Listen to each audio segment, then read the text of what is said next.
ইউটিউবে আর ফেসবুকে আমি খুব বেশি ঢুকি না। ঢুকে দেখলাম যে একজন বলছে যে বিশ্ব ইসলামে গেলে নাকি ঈমান নষ্ট হয়ে যাবে। তো কি বলবো, বলার মতো তো আসলে ভাষা থাকে না। আমার কাছে মনে হয় এই মানুষগুলো মানসিকভাবে অসুস্থ। আমার কাছে এতটুকু মনে হয়, মানে মানসিকভাবে সুস্থ কোনো মানুষ এ ধরনের কোনো মন্তব্য করতে পারে এটা আমার বিশ্বাস হয় না। তো সামনে ইজতেমা আছে, এই তো কয়দিন পরেই। আমি রিকোয়েস্ট করব সবাইকে যে আপনারা উলামায়ে কেরামের সাথে যেভাবে সফর করেন সেভাবে সফর করে ইজতেমার অংশ নেবেন ইনশাআল্লাহ। এখানে সারাদিন রাতব্যাপী বয়ান হবে। আমরা কেন এখানে যাব? এখানে যাব এই কারণে যে ইমানের রিচার্জ করতে হয়। ইমান কি করতে হয়? রিচার্জ করতে হয়। যদি আজকে সারাদিনে আমি কোরআনের এক পারা না পড়তাম, 20টা পৃষ্ঠা হাদিস না পড়তাম, একটা ইসলামিক বই না পড়তাম, আজকে হয়তো আমার ইমানটা একটু কম থাকবে। যখন পড়াশোনা করবেন ইমানটা একটু বাড়বে, ফজিলতের কথা জানবেন, আমল করতে আগ্রহ জন্মাবে, গুনার কথা শুনবেন, পাপ থেকে বেঁচে থাকার আগ্রহ জন্মাবে।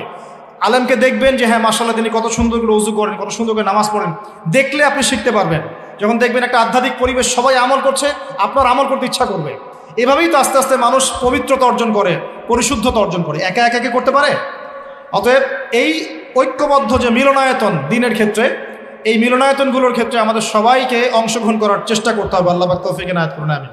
আর এই ধরনের অনলাইনের বিভ্রান্তির ফাঁদে পড়বেন। আমি একটা রিকোয়েস্ট করি, অনলাইন সবসময় ভালো কিছু দেয় না।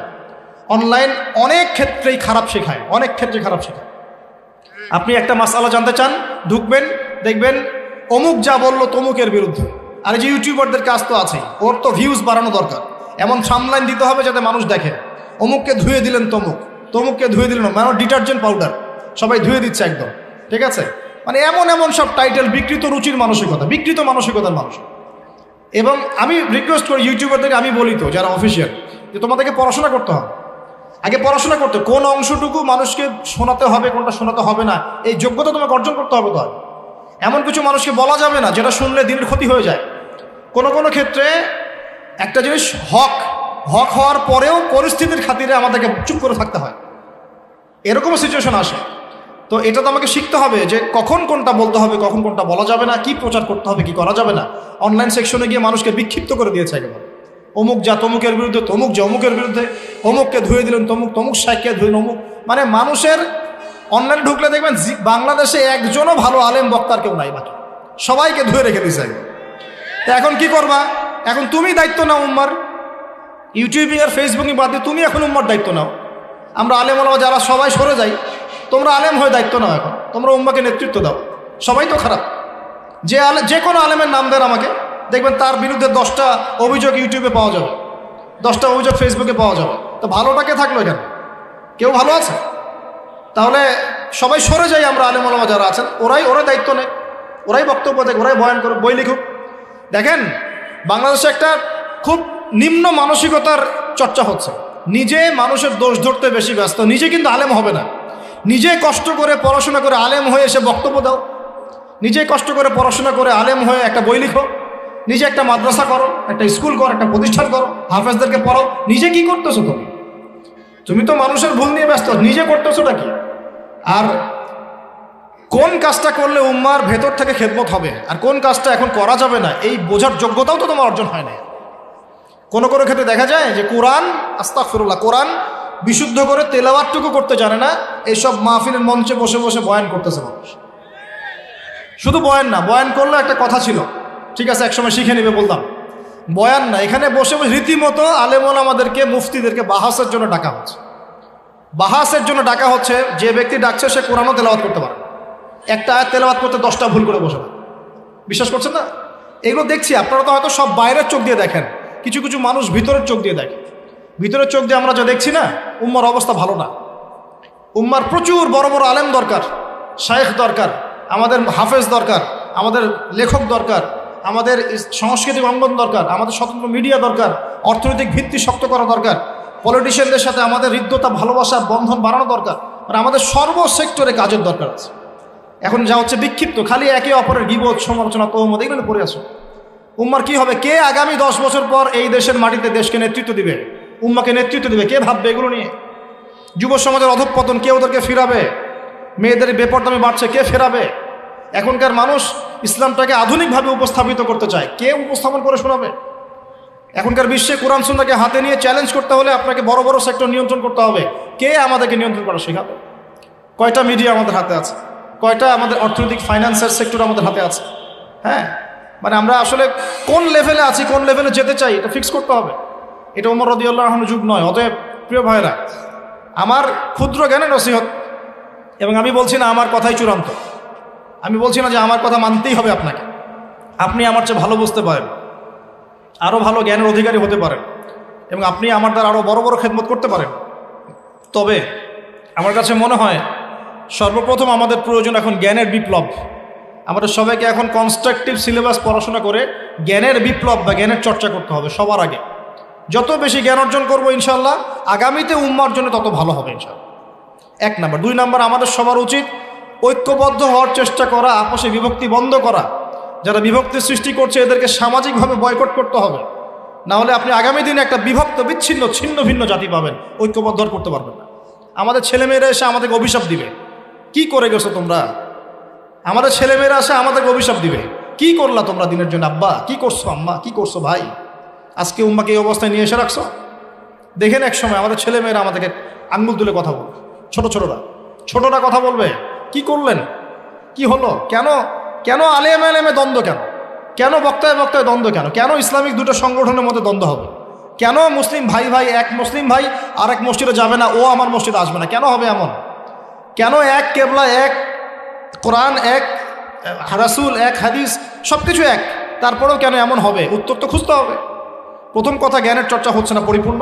দ্বিতীয় কথা হচ্ছে আমরা সাম্প্রদায়িক চিন্তা করছি। আমাদের হৃদয়টাকে বড় করা দরকার, মুসলিম ভাইদের ভালোগুলো নেওয়া দরকার, খারাপটা ছেড়ে দেওয়া দরকার। মুসলিম ভাইদের ভালোগুলো নেওয়া দরকার, খারাপটা ছেড়ে দেওয়া দরকার। খারাপের চর্চা বন্ধ করে ভালোর চর্চা শুরু করেন। কার মধ্যে কি ভালো আছে ওটা খোঁজার চেষ্টা করেন, কার মধ্যে কি খারাপ আছে ওটা খুঁজতে গেলে একটা ভালো মানুষ পাবেন না এখন আপনি দুনিয়া। কার মধ্যে কি ভালো আছে এটা খোঁজার চেষ্টা করি, কার মধ্যে কি খারাপ আছে এটা খুঁজতে গেলে একটা ভালো মানুষ এখন সমাজে পাওয়া যাবে না। এটা আইয়ামে জাহিলিয়াতের যে জাহিলিয়াতগুলো আছে না, ওই জাহিলিয়াতের ছোঁয়া কিন্তু এই যুগে এখনও আছে। এটা সেই যুগ না যেটা একদম নবী সাল্লাল্লাহু আলাইহি ওয়াসাল্লামের কায়েম করে দেওয়ার সমাজ, এটা সেই সমাজ নয় যেখানে আপনি সবাইকে সাহাবীর মতো পাবেন। এটা কি সাহাবীদের যুগ? এটা খারাপ মানুষ, আমরা তো খারাপ মানুষ, আমাদের যুগ। তাহলে এখানে আপনি সব ক্ষেত্রে 100% ভালো মানুষ কোথায় পাবেন? তাহলে সব যদি দোষের চর্চা করি তাহলে তো সমস্যা। আমাদের সবার দরকার একটু হৃদ্যতা ভালোবাসা। এই কথাটা মূল কথা বলতে যাচ্ছেন। আমাদের সবার দরকার হৃদ্যতা ভালোবাসা। কিভাবে ভালোবাসা বাড়বে? একে অপরকে সালাম দেওয়া শিখতে হবে, একে অপরের সাথে বসা শিখতে হবে, একে অপরের সমালোচনা বন্ধ করে ভালোটার চর্চা করা শিখতে হবে, হাদিয়া তোফা দেওয়ার চেষ্টা করতে হবে, মিলেমিশে কাজ করার চেষ্টা করতে হবে। এর মধ্যে শয়তান লেগে থাকবে, বিভক্তি সৃষ্টি করার চেষ্টা করবে, ওইটাকে টেকনিক্যালি আমাকে অ্যাভয়েড করতে হবে। আল্লাহ পাক আমাদেরকে বোঝার তৌফিক দান করুন। প্রিয় ভাইরা, বিশ্বাস করেন যদি আমরা একটা ঐক্যবদ্ধ মুসলিম উম্মাহ গঠনে ব্যর্থ হই, আগামী 10, 20, 30 বছর পর দেখেন আরও কি বাজে একটা অবস্থা সৃষ্টি হবে। আল্লাহ পাক আমাদেরকে বোঝার তৌফিক এনায়েত করুন বলি আমিন। এর পাশাপাশি আমাদের প্রয়োজন জ্ঞান অনুযায়ী আমল। যতটুকু জেনেছি এই আলোকে আমলটা বাড়াতে হবে। শোনেন, নিজের কবরের ফিকির যে করে সে কখনো মানুষের পিছনে লেগে থাকে না। আমরা নিজের কবরের ফিকির করি আগে। ইয়া আইয়ুহাল্লাযীনা আমানু আলাইকুম আনফুসাকুম লা ইয়াদুররুকুম মান দাল্লা ইন ইহতাদাইতুম। আল্লাহ পাক সূরা মাঈদার মধ্যে বলছেন, হে মুমিনগণ, তোমরা নিজেরা নিজেদের নফসের খবর নাও। যারা পথভ্রষ্ট হয়ে যাচ্ছে ওদের পথভ্রষ্টতা তোমাদের ক্ষতি করবে না যদি তোমরা হেদায়েতের উপর থাকো। আমি কবরে যাব, আমাকে 3টা প্রশ্ন করা হবে, আমি কি উত্তর দিব? আমি কি জান্নাতের সার্টিফিকেট পেয়ে গেছি? আমার পিছনে কি জান্নাতের সিল লাগানো হয়ে গেছে? তাহলে আমি কেন আরেক ভাইয়ের নামাজ নিয়ে কটাক্ষ করি? আমি কেন আরেক ভাইয়ের অমুক নিয়ে কটাক্ষ করি, অমুক মাদ্রাসা নিয়ে কটাক্ষ করি, অমুক ব্যক্তিত্বকে নিয়ে কটাক্ষ করি, অমুক আলেমকে নিয়ে কটাক্ষ করি? কেন আমি করতে যাবো? কেন? এমন তো হতে পারে সে ব্যক্তি আমার আগে জান্নাতে চলে গেছে, আমি পড়ে গেছি পিছনে, হতে পারে না? হতে পারে কি না? এমন তো হতে পারে আমি সবার শেষে জান্নাতে যাচ্ছি খুঁড়ায় আর এই মানুষগুলো আমার আগেই জান্নাতে সব চলে গেছে, হতে পারে কি না? এই যে ইবলিসি স্বভাব একটা চলে আসছে, নিজেকে বড় মনে করা, অন্যকে ছোট মনে করা। এই কাজ করতে গিয়ে আমরা কিন্তু ঐক্য নষ্ট করে ফেলছি। প্রিয় ভাইরা, সমালোচনার সংস্কৃতি বন্ধ করে ভালোর চর্চা করুন, হৃদ্যতা বাড়ান, আমল বাড়িয়ে দেন। নিজের কবরের ফিকির করি। 30 বছর চলে গেল, কয় ওয়াক্ত নামাজ পড়েছি, কয়টা সূরা শিখলাম, কয়টা হাদিস শিখলাম, হ্যাঁ, কয়দিন মানুষকে দাওয়াত দিলাম, কয়দিন আমি তাবলীগের মেহনত করলাম, কয়দিন আমর বিল মারুফ। যদি আমরা সবাই ঐক্যবদ্ধ থাকতে পারতাম তাহলে ইসলামের ভিতরের শত্রু বা বাহিরের শত্রুরা কখনোই দিনের কোনো ক্ষতি করতে পারতো না। কিন্তু এখন দুর্ভাগ্যজনক হলো সত্য, আমরা দেখছি যে মুসলিম সমাজে ইসলামের দুশমনরা বিভিন্ন রকম আদর্শ মতবাদ ছড়িয়ে দিয়েছে। যেমন মুসলিমদেরকে তারা কিছু কিছু ক্ষেত্রে শিরিক শিখিয়েছে, তাওহীদের সাথে শিরিক শিখিয়েছে, কোনো কোনো ক্ষেত্রে সুন্নতের সাথে বেদাত শিখিয়েছে, কোনো কোনো ক্ষেত্রে হালালের সাথে হারাম শিখিয়েছে, হালাল অর্থনীতির সাথে হারাম সুদ ঢুকিয়ে দিয়েছে, কোনো কোনো ক্ষেত্রে যুবকদের নীতি নৈতিকতাকে অধঃপতিত করার জন্যে যুবকদের মাঝখানে মেয়েদের ফ্রি অ্যাক্সেস দিয়ে দিয়েছে, কোনো কোনো ক্ষেত্রে প্রযুক্তির নামে আমাদের সবার হাতে হাতে নগ্নতা অশ্লীলতাকে সহজলভ্য করে দেওয়া হয়েছে। এই কোনো কাজগুলোই এমনি এমনি হয়নি। মুসলিমদের মধ্যে অভ্যন্তরীণ বিভক্তি, ধর্মতাত্ত্বিক বিভক্তি, পলিটিক্যাল বিভক্তি, অর্থনৈতিক ক্ষেত্রে বিভক্তি, সামাজিক বিভক্তি, এই বিভক্তি, অধঃপতন, নীতি নৈতিকতার অধঃপতন, এগুলো এমনি এমনি হয়নি।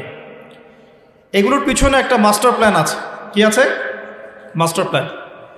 তার আগে চিন্তা হবে যে মাস্টার প্ল্যান কি এবং মাস্টার প্ল্যান কারা করতে পারে। মাস্টার প্ল্যান হচ্ছে এমন প্ল্যান, এমন পরিকল্পনা যেটার ফলাফল 50-100 বছর পরে পাওয়া যায়। মাস্টার প্ল্যান মানে এমন প্ল্যান, এমন পরিকল্পনা যার ফলাফল ইনস্ট্যান্ট পাওয়া যায় না, অনেক দেরিতে পাওয়া যায়, কিন্তু যখন পাওয়া যাবে খুব গভীর থেকে পাওয়া যাবে। এটা হচ্ছে মাস্টার প্ল্যান, শক্তিশালী পরিকল্পনা।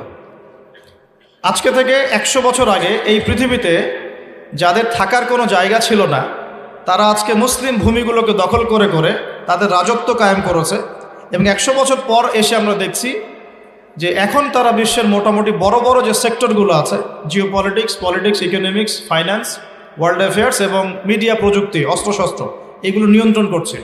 তার মানে 100 বছর আগ থেকেই তারা মাস্টার প্ল্যান করেছিল এই বিশ্বটাকে শাসন করার। কথা কি বুঝতে পারছেন? কিছু কাদের কথা বলছি বুঝতে পারছেন তো? আচ্ছা, এখন নতুন পরিকল্পনা, যেটা টাটকা পরিকল্পনা, সেটা হচ্ছে এটা আশঙ্কা আপনি কখন করতে পারেন? যখন আপনি ইতিহাস পড়েছেন, কোরআন সুন্নাহ ঘাটাঘাটি করছেন, ওয়ার্ল্ড অ্যাফেয়ার্স পড়ছেন, আপনি তখন একটা আশঙ্কা করতে পারেন এটা হতে পারে। এটা কিন্তু হবেই এমন নয়। আশঙ্কা হতে পারে যে আগামী রমজানটা মুসলিমদের জন্য কঠিন হতে পারে, স্পেশালি মুসলিমদের জন্য। হতেই পারে তাদের উপর নির্যাতনের নতুন স্টিম রোলার চালু হতে পারে। পরিবেশ পরিস্থিতি ওইদিকে যাচ্ছে। প্রশ্ন হচ্ছে কেন তারা এটা চাচ্ছে, কি কারণ? কারণ হচ্ছে পৃথিবীর একটা সভ্যতা খুব শক্তভাবে চাচ্ছে যে সারা বিশ্ব থেকে যেন ধার্মিক এবং মুসলিমদের একটা অধঃপতন ঘটে এবং তাদেরকে এলিমিনেট করা যায়, বাতিল করে ফেলা যায়। এখন বিশ্বটাকে শাসন করতে হলে বিশ্বের বড় বড় সেক্টরগুলোকে শাসন করতে হবে। ফর এক্সাম্পল জিও পলিটিক্স, তারা সেটা করছে। ফর এক্সাম্পল ইকোনমিক্স, পুরো ওয়ার্ল্ডের ব্যাংকিং সিস্টেম দিয়ে তারা সেটা করছে। ফর এক্সাম্পল ফাইন্যান্স, ব্যবসা বাণিজ্য, তারা কিন্তু ব্যবসা নিয়ন্ত্রণ করছে। ফর এক্সাম্পল মানি, কারেন্সি, তারা কিন্তু কারেন্সি নিয়ন্ত্রণ করছে। ফর এক্সাম্পল মিডিয়া, প্রযুক্তি, এগুলো কিন্তু ওদের হাতে নিয়ন্ত্রিত হচ্ছে। এমনকি মুসলিম সমাজের ভিতরে তাদের বহু এজেন্ট ঘুরে বেড়াচ্ছে মুসলিমদের লেবাসে, পোশাকেই। আমরা সেটাও বুঝতে পারছি না, চিনতেও পারছি না। কারণ চেনার জন্য আমাদের যে দূরদর্শিতা দরকার, খিদির আলাইহিস সালামের মতো যে বাসিরা দরকার। নৌকা ফুটা করছি এই কারণে, নৌকা ভালো থাকলে জলদস্যু নিয়ে চলে যাবে, এটা মুসা আলাইহিস সালাম বুঝতে পারছেন না, খিদির আলাইহিস সালাম বুঝতে পারছেন। বাচ্চাকে হত্যা করেছে এই কারণে, বাচ্চা বড় হলে বড় কাফের হতো, পিতামাতাকে কাফের বানাতো, এটা মুসা আলাইহিস সালাম বুঝতে পারেন নাই, খিদির আলাইহিস সালাম করেছে। এই দেয়াল নির্মাণ করেছে এই কারণে, এই দেয়ালের নিচে এতিম বাচ্চার সম্পদ আছে, নির্মাণ না করলে মানুষ নিয়ে চলে যাবে, এটা মুসা আলাইহিস সালাম বুঝতে পারেন নাই, খিদির আলাইহিস সালাম পেরেছেন। কোন সূরার কথা বলছি বুঝতে পারছেন কি? সূরা কাহফ। তো এই যুগে ইসলামের উন্নতির জন্যই হোক, ভিতরের বাহিরের শত্রু থেকে চেনার জন্যই হোক, অবশ্যই খিদির আলাইহিস সালামের মতো অন্তর্দৃষ্টির দরকার আছে। কি দরকার আছে? বাসিরা, অন্তর্দৃষ্টি, নূরের দরকার। আর নূর তখন আসবে না যখন আমাদের মধ্যে তাকওয়া থাকবে না, তখন নূর আসবে না। মুত্তাকি ব্যক্তি হলে নূর আসবে ইনশাআল্লাহ, কোরআনওয়ালা মানুষ হলে আল্লাহ নূর আসবে ইনশাআল্লাহ। যে ব্যক্তি বেশি বেশি তাহাজ্জুদ পড়ার চেষ্টা করে, নফল আমল করে, দান সদকা করে এবং ভালো কাজের আদেশ করে, অন্যায় কাজে নিষেধ করে, সৎ থাকে, তার কাছে নূর আসবে ইনশাআল্লাহ। যে ব্যক্তি বেশি বেশি পরকালের ফিকির করে, নিজের কবরের ফিকির করে, মানুষের পিছনে লেগে থাকে না, নিজের ফিকির নিজে করে, নিজের চেহারা আয়নায় দেখে, তার কাছে নূর আসবে ইনশাআল্লাহ। যে মৃত্যুর কথা বেশি বেশি স্মরণ করে, আল্লাহর জিকির আজগার খুব বেশি বেশি করে, পাপে লিপ্ত হওয়ার চেষ্টা করে না, অন্যের ক্ষতি করার চেষ্টা করে না, অন্যের গীবত তহমত সমালোচনায় সময় নষ্ট করে না, তাদের কাছে নূর আসবে ইনশাআল্লাহ। কিন্তু যাদের কলবের মধ্যে অহংকার, রিয়া, হিংসা, বিদ্বেষ, গীবত তহমত সমালোচনার অপসংস্কৃতিতে ভর্তি পয়জন, এই পয়জনপূর্ণ হৃদয়ের মধ্যে আল্লাহর নূর তো আসবে না। আর আল্লাহর নূর যখন আসবে না, তখন তো আপনি ওয়ার্ল্ড অ্যাফেয়ার্সটা বুঝতে পারবেন না। তারা একটা মাস্টার প্ল্যান করেছে। মাস্টার প্ল্যানটা হয়েছে আজকে থেকে 100-150 বছর আগেই। 100 বছর হয়ে যাচ্ছে এই পৃথিবী থেকে ইসলামের ইতিহাসের সর্বশেষ যে খেলাফা সেটাও চলে গেছে। 100 বছর হয়ে গেছে, আমরা কয়জন জানি? শতবর্ষ পার হয়ে গেছে। মানে কি, উমর রাদিয়াল্লাহু আনহুর যুগ আর এই যুগের মধ্যে পার্থক্যটা কি?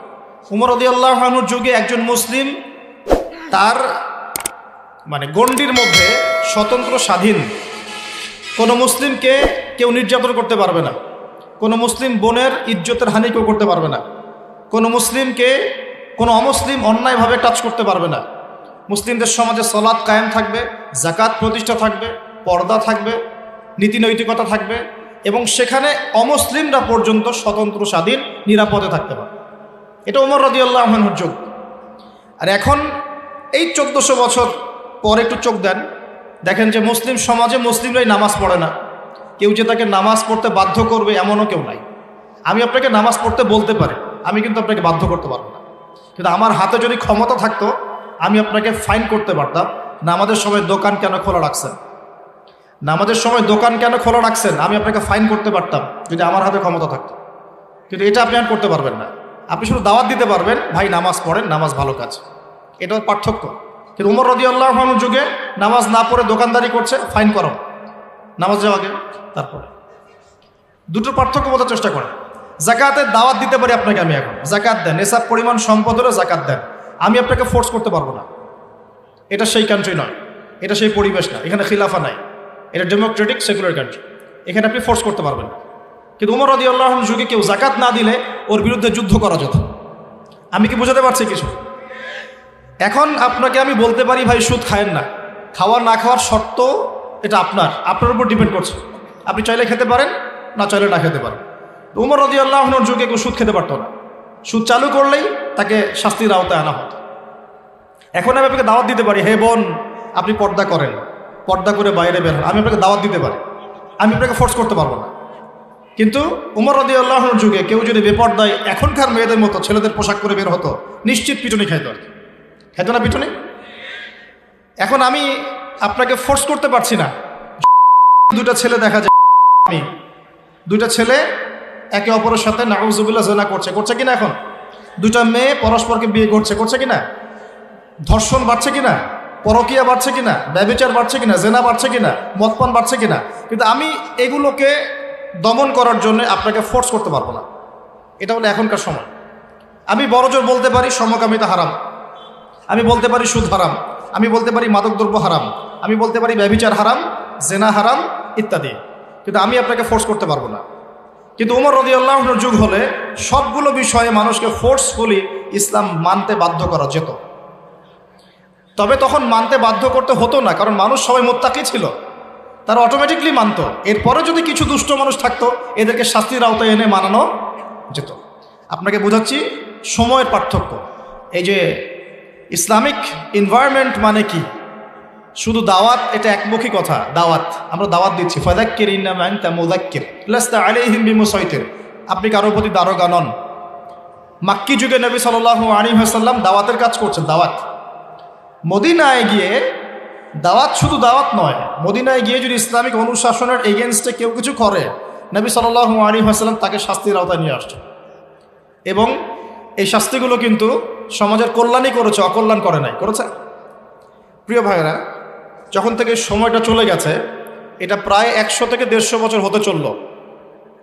অটোম্যান এম্পায়াররা যখন ডিফিটেড হয়েছে 1914 থেকে 1919-এর মধ্যে, তারপর থেকে পুরো ওয়ার্ল্ডের প্রেক্ষাপটটা চেঞ্জ হয়ে গেছে। বিগত 100 বছরে মুসলিমরা তাদের শেকড়টা পর্যন্ত ভুলে গেছে। বিগত 100 বছরের হিস্ট্রি দেখাচ্ছি আপনাকে। বিগত 100 বছরে পুরো ওয়ার্ল্ডের উপর আমাদের যে আধিপত্যটা ছিল, এটা কিন্তু কমে গেছে। কমেছে কি কমে নাই? কমেছে। এক। দুই নাম্বার, পুরো ওয়ার্ল্ডে আমরা একটা ইউনাইটেড ভাবে ছিলাম পুরো ওয়ার্ল্ডের মধ্যে, এটাকে ভেঙে টুকরা টুকরা টুকরা টুকরা করে প্রায় 57 থেকে 58টা আলাদা আলাদা রাষ্ট্র করে দেওয়া হয়েছে। কারোর সাথে কারো খুব একটা বন্ডিংস নাই, স্বাভাবিক, না থাকাই স্বাভাবিক। তো ঐক্যটা ভেঙে গেল। আবার কি হলো? আরব জাতীয়তাবাদ, তুর্কি জাতীয়তাবাদ, এই নিয়ে একটা ফ্রিকশন শুরু হলো, এর মধ্য দিয়ে ফেটে পড়লো। আবার বিভক্ত জনগোষ্ঠীগুলোর মধ্যে অনইসলামিক অনেক দর্শন ঢুকিয়ে দেওয়া হলো, এতে করে তারা আবার বিভক্ত হয়ে গেল। তারপরে আবার পলিটিক্যালি বিভিন্ন দর্শন দেওয়া হলো, এরা আবার বিভক্ত হয়ে গেল। আর ধর্মের মধ্যে অনেক দর্শন ঢুকিয়ে দেওয়া হলো, এবার মানুষ আরও বিভক্ত হওয়া শুরু করলো। আর আল্লাহ পাকের ওই আয়াত যেটা তেলাওয়াত করলাম, ওয়াতাসিমু বিহাবলিল্লাহি জামিআন ওয়ালা তাফাররাকু, ওইটা কোরআনেই পড়ে থাকলো, বাস্তবে আর থাকলো না। আমি মনে বোঝাতে পারছি না, কঠিন হয়ে যাচ্ছে নাকি? ধর্মের দিকেই দেখি একটু, তারপর অন্যদিকে যাব। মুসলিম সমাজে বিগত 100 বছরে, 100-150 বছরে যতগুলো মতবাদ খুব মাথা চারা দিয়ে উঠেছে আর কি, আগেও ছিল, নতুনত্ব পেয়েছে। তার মধ্যে একটা হচ্ছে এক মুরজিয়া মতবাদ। কি মতবাদ? মুরজিয়া, মানে শৈথিল্যতাবাদী বা শৈথিল্যবাদী। মুসলিমরা অনেকেই মনে করে এখন যে লা ইলাহা ইল্লাল্লাহ কালিমা একবার মুখে পড়লেই যথেষ্ট, আমলের কোনো দরকার নাই। মুসলিমরা কিন্তু অনেকে মনে করে একবার খালি লা ইলাহা ইল্লাল্লাহ কালিমা পড়েছি, এখন আমি নামাজ পড়ি আর না পড়ি, যাকাত দেই আর না দেই, হজ উমরা করি আর না করি, দিনের কাজ করি না করি, আমি একদিন জান্নাতে যাবই। মানুষের কনসেপ্ট এখন অনেকটা এমন, অনেকেরই, সবার না। এটাকে বলে শৈথিল্যতাবাদী বা মুরজি আকিদা। এটা একটা বেদাতি আকিদা।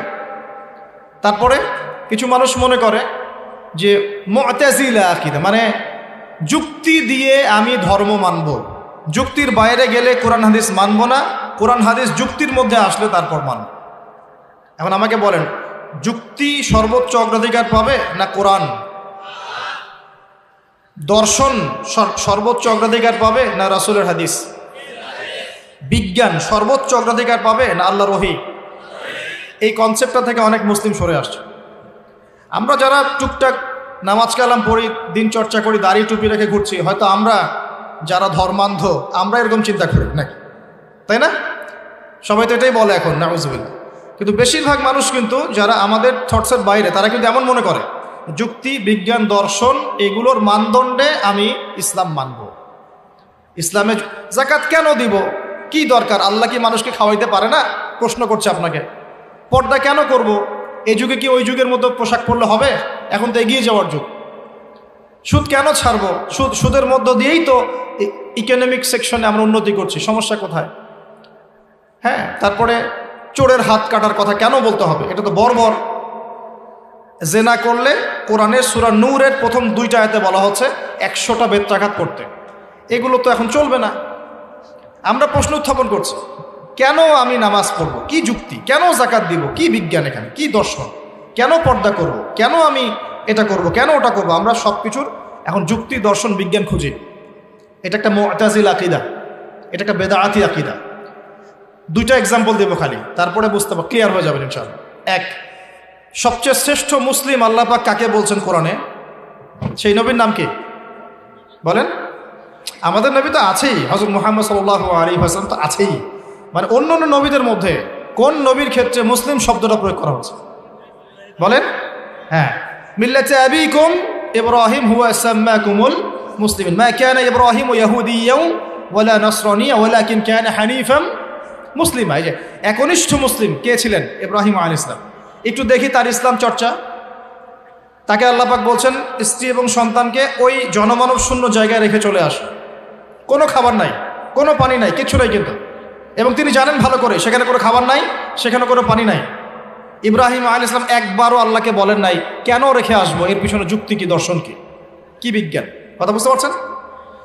একই ব্যক্তিকে আল্লাহ পাক আবার বলছেন তোমার সন্তানের বয়স এখন 10 থেকে 15-এর মধ্যে, ফালাম্মা বালাগা মাআহু সা'য়া, দৌড়াদৌড়ি করতে শিখেছে, এখন তুমি তোমার সন্তানকে কুরবানি করবে। নিষ্পাপ সন্তান, ছোট বাচ্চা, কুরবানি করতে হবে। ইব্রাহিম আলাইহিস সালাম একবারও বললেন না কেন করতে হবে, কি যুক্তি, কি বিজ্ঞান, কি দর্শনের পেছনে। আল্লাহ পাক আদেশ করেছেন, ইব্রাহিম আলাইহিস সালাম অবনত চিত্তে পালন করতে চলে গেলেন। ছেলেকে গিয়ে বলছেন ইয়া বুনাই ইন্নী আরা ফিল মানামি আন্নী আযবাহুক ফানজুর মাযা তারা। ছেলে বলছে বাপের বেটা, ইয়া আবাতি ফাআল মা তুমার, সাতাজিদুনি ইনশাআল্লাহু মিনাস সাবিরিন। সুবহানাল্লাহ। দুইটা এক্সাম্পল দিলাম। ইব্রাহিম আলাইহিস সালামকে আল্লাহ পাক যখন আদেশ করেছেন, একটা বারো কি তিনি বলেছেন কেন করতে হবে? এর পিছনে যুক্তি কি? এর পিছনে দর্শন কি? এর পিছনে বিজ্ঞান কি? নাকি আল্লাহর আদেশ এসেছে তিনি অবনত চিত্তে আত্মসমর্পণ করেছেন? কোনটা? এই আল্লাহ পাকের আদেশের সামনে মাথা পেতে দেওয়ার নাম হলো ইসলাম। যখনই আপনি এখানে মানদণ্ড ক্রিয়েট করবেন, এই মানদণ্ডে আসলে নিব, এই মানদণ্ডে আসলে নিব না, তখন এটা হবে একটা বেদাতি চিন্তা, একটা বেদাতি দর্শন, যেটাকে আমরা বলছি এখানে অতি যুক্তিবাদী দর্শন। এগুলো মুসলিম সমাজে ছড়িয়ে দেওয়া হয়েছে না? হয়েছে কি না? অনেক মুসলিম এখন উচ্চশিক্ষিত, এগুলো কথা বলছে না? আপনাকে গভীরে ঢুকতে হবে, তো একটু ভিতরে আসেন। আরও দর্শন ছড়িয়ে দেওয়া হয়। এই দর্শনটাও ছড়িয়েছে পশ্চিমারাই। কিছু যুবককে তারা টার্গেট করে বুঝিয়েছে যে কবিরা গুনাহ যদি কেউ করে সে কাফের হয়ে যায়, তাকে হত্যা করা জায়েজ, তার মাল সম্পদ নেওয়াও জায়েজ। কিছু যুব সমাজকে এটা ওরা বুঝিয়েছে।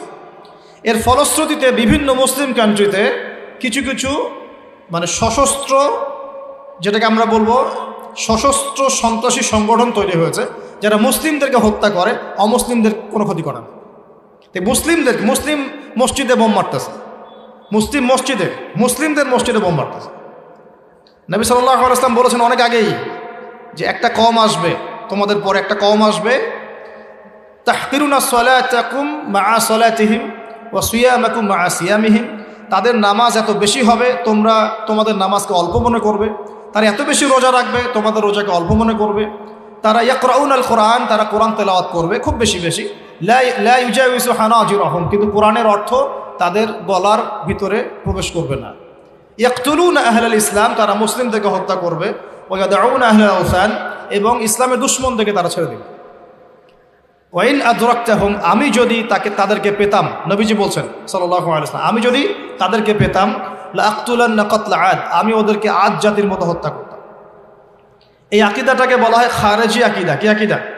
যারা কবিরা গুনাহগার মুসলিমদেরকে কাফের মনে করে। সুদ খেয়েছে সে মনে করে কাফের হয়ে গেছে, ঘুষ খেয়েছে সে মনে করে কাফের হয়ে গেছে, হ্যাঁ জেনা করেছে সে মনে করে কাফের হয়ে গেছে।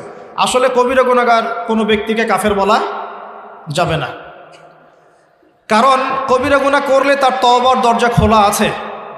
কবিরা গুনাহ করলে তার তওবার দরজা খোলা আছে। কিছু কিছু ক্ষেত্রে মানুষ মুরতাদ হয়, সেটা অন্য বিষয়। ঈমান ভঙ্গের কিছু কারণ থাকে, 10টা কারণ স্পেশালি আছে, যেগুলো খণ্ডন করলে একজন মানুষ মুরতাদ হয়ে যায়। যেমন কেউ যদি প্রকাশ্যে বলে যে আমি ইসলাম মানি না, মুসলিম ছিল, আমি ইসলাম মানি না, আমি কোরআনও মানি না, সুন্নাহও মানি না, ব্যাস বের হয়ে গেছে ইসলাম থেকে। কেউ যদি বলে যে নবী সাল্লাল্লাহু আলাইহি ওয়াসাল্লামের চরিত্র ভালো না, আমি মানি না তার চরিত্র ভালো না, এরকম বলে। বা কেউ যদি নবী সাল্লাল্লাহু আলাইহি ওয়াসাল্লামকে প্রকাশ্যে বলে যে না আমি তার আদর্শ মানি না, আমি তাকে শেষ নবী বলেও মানি না, প্রকাশ্যে যদি এরকম কোনো স্টেটমেন্ট আসে ঈমান ভঙ্গের কারণগুলোর মধ্যে পড়ে, তাহলে সে মুরতাদ হয়ে যায়, সেটা অন্য বিষয়। কিন্তু কবিরা গুনাহ করলেই কোনো মানুষ কিন্তু কাফের হয় না, খেয়াল রাখতে হবে।